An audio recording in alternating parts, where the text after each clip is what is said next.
እንድመታበት ፈልጎ ሳይሆን እንድማርለት ስለፈለገ ግን በዚህ ውስጥ አልፍ ያለው በዚህ ውስጥ ነው።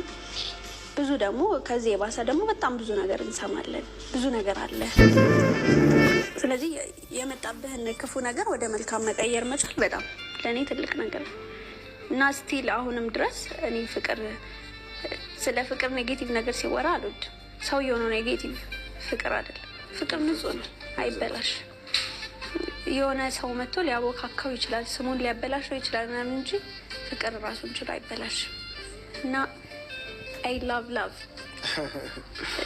ነገ ሌላ አዲስ ነገር አለ፣ ነገ ሌላ ተስፋ አለ። ስለዚህ ሰው የሆነው ልክ ያለው ነው። ፍቅር አይደለም። ፍቅር በራሱ አይበላሽም ራሱን ችሎ። ስለዚህ የሆነ ሰው መጥቶ ስለጎዳኝ ፍቅር እኮ እንደዚህ አይደለም ብዬ ድምዳሜ ውስጥ አልገባም።